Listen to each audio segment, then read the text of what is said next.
वृंदावन की एक संकरी गली में ठाकुर जी के एक मंदिर के बाहर भंडारा लगा था। चारों ओर भीड़ थी। कोई खीर ले रहा था, कोई पकोड़े, तो कोई समोसे से थाली भर रहा था। उसी भीड़ में एक वृद्ध संत खड़े थे। वे एक कोने में खड़े होकर सब कुछ शांत भाव से देख रहे थे। तभी एक युवक जो पहली बार तीर्थ यात्रा पर आया था, उनके पास आया और बोला, बाबा जी, सब तो खा रहे हैं, खीर भी है, पकोड़ा भी, मैं भी ले लूं ना प्रसाद? संत मुस्कुराए, पर उनकी मुस्कान में करुणा थी, चेतावनी भी। उन्होंने कहा, बेटा, प्रसाद कोई खाना भर नहीं है, ये तो भाव का आदान प्रदान है। मंदिर के गर्भगृह से जो भगवान के चरणों में अर्पित हुआ है, वही शुद्ध प्रसाद है, उसे लो श्रद्धा से। पर जो बाहर गलियों में भावनात्मकता और दिखावे में बांटा जा रहा है, वो केवल स्वाद है, पुण्य नहीं। युवक थोड़ा चौंका। तो बाबा, सेवा करना, बांटना, वो तो पुण्य है ना? संत बोले, जरूर, जो बांट रहा है उसका पाप कटता है, लेकिन जो खा रहा है, यदि वह विवेक नहीं रखता तो उसके पुण्य नष्ट हो सकते हैं।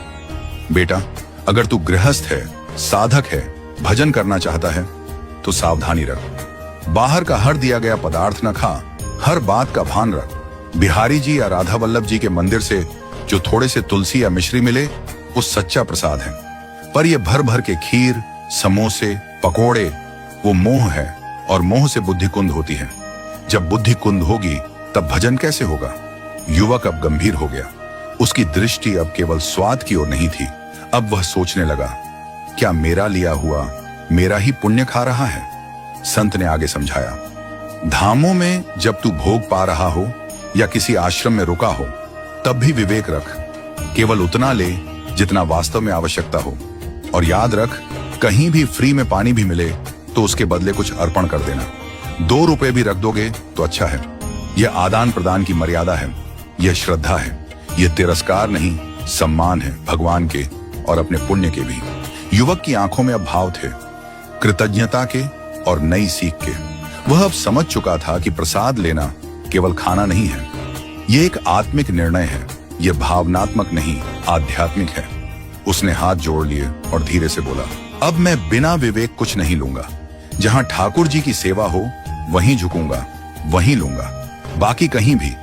चाहे 100 रुपए का स्वाद मिल जाए, मैं अपने हजारों पुण्य नहीं खोऊंगा। संत ने आशीर्वाद दिया, यही श्रद्धा तुझे बांध देगी ठाकुर जी से। अब तू खाने नहीं, भोग समझ कर चलेगा। वह युवक उसी दिन से बदल गया।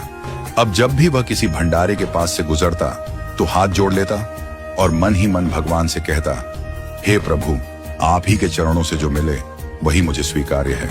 बाकी सब आपका ही दिया, पर मेरा नहीं।